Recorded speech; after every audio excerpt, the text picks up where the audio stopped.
Brace yourself for the sheer terror of what I'm about to share. I'm not even sure if this is the right place for a story like this, but I don't know where else to talk about it. I just need to put it out there.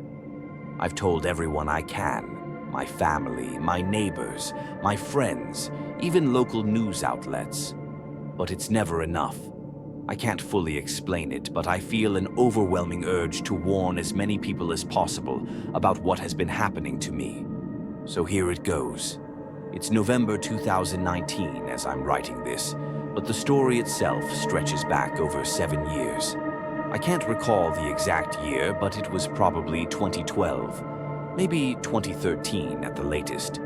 Back then, I was in my mid-20s, with a stable job and a girlfriend, who is now my fiancée. I never went to college, so I had been working for years and had no reason to move far from home. Because of that, my girlfriend and I had recently moved into my childhood house, a home my parents had generously passed down to me. This house is old, made of brick, and has been in my family for generations. My dad inherited it from his parents when he turned 40, so keeping it in the family felt special.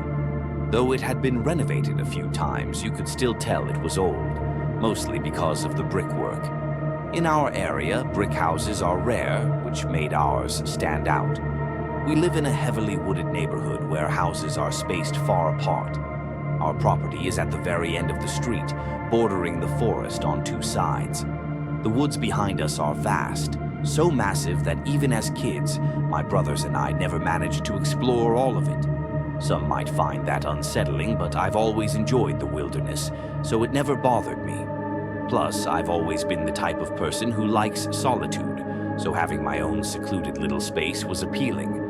My girlfriend and I had been living there for only a few months when strange things started happening. It was winter. I can't recall the exact month, but I remember there was snow on the ground. One Sunday morning, the only day I got to sleep in, I was heading to my pickup truck for my usual weekend coffee when I noticed something strange in the driveway. Next to my car, there was a trail of footprints in the snow. My first thought was that my girlfriend had gone outside before me without me noticing, but that didn't add up. The footprints led from the woods, through a hole in the side fence, and straight to the driver's side door of my car, nowhere near the house. Then they turned around and headed straight back into the woods. I stood there, confused. Someone had walked directly from the forest to my car, stood there for a moment, and then returned the way they came. It was bizarre. I asked my girlfriend about it later, but she had no idea what I was talking about. That was the first incident, but it was far from the last. At least 2 winters passed before the next event, which I remember clearly because it was 2015. The year my Seahawks lost the Super Bowl to Tom Brady. I woke up that morning and went outside to my car, and the moment I stepped out, I knew something was very wrong. There were footprints everywhere. They covered the driveway, circled the house, and lined the yard.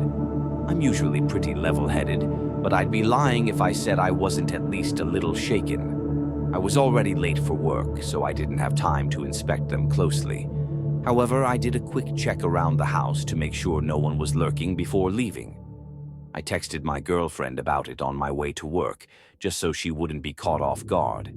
I couldn't stop thinking about it all day and ended up leaving work early. When I got home, my girlfriend had made a disturbing discovery. She pointed at one of the footprints, saying it had been bothering her all day. At first, I didn't understand, but then I saw what she meant. None of the footprints had any shoe marks. Whoever left them had been walking barefoot. I felt like an idiot for not noticing it earlier. Who the hell would walk around barefoot in freezing temperatures? My girlfriend suggested it could have been an animal, but the prints looked undeniably human. We called my dad, but he had never experienced anything like this in all the years he lived there. He told me to grab my rifle and track down whoever had left the footprints. I didn't want to, but I knew it was my responsibility. My girlfriend wanted to call the police, but I doubted they'd take it seriously. I told her I'd call them if I found anything in the woods, and she reluctantly agreed. The forest behind our house is enormous, so I set a rule for myself. I'd turn back as soon as the sun began to set. I followed the footprints for about 30 minutes before something strange happened. The trail split into two directions. That didn't make sense. At first, I thought maybe the person had walked in circles to throw me off. But then a more disturbing thought hit me. What if there was more than one person? Up until that point, I had assumed I was tracking a single individual, but now the possibility of multiple people made me uneasy. I stood there for a moment, debating whether to continue. It was getting darker, and I was already on edge. In the end, I decided to turn back. When I got home, my girlfriend and I debated what to do next.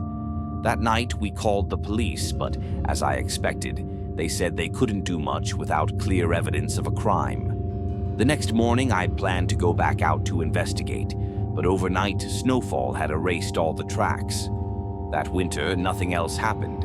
In fact, we had years of peace, and we eventually forgot about it. A lot changed during that time. My girlfriend and I got engaged, and life moved forward. But I wouldn't be telling this story if that was the end of it. What I'm about to share happened less than a year ago, in January of this year. One random morning, I woke up to find fresh footprints all over my property. The memories of past events came flooding back, and my fiancée broke down in tears, asking if we'd ever escape this nightmare. This time, it was even worse. The footprints led to my shed, and when I checked inside, several tools were missing. Who knows what else they had done while we slept? I was furious. I called my friend Theo, who is an experienced outdoorsman and hunter, and asked for his help. He agreed and came over a few hours later. Unlike before, I wasn't going into the woods alone. Theo had an expensive thermal scope, which gave us an advantage. We could see in the dark. That gave me some confidence, but deep down, I was terrified. We followed the footprints deep into the woods. Hours passed.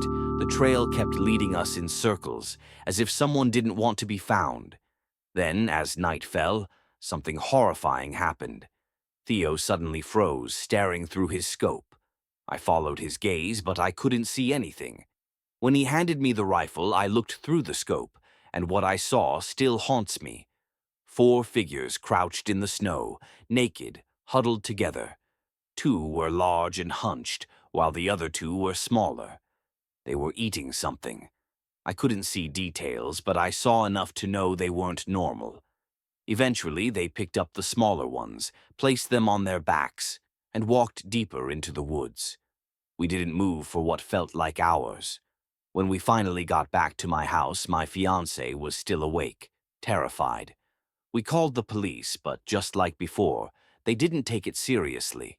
Now, winter is approaching again, and my fiancé and I are terrified that these people, whatever they are, will return. We're considering moving, but we don't know where to go. I don't know why this keeps happening to us, but I have a terrible feeling that it's far from over,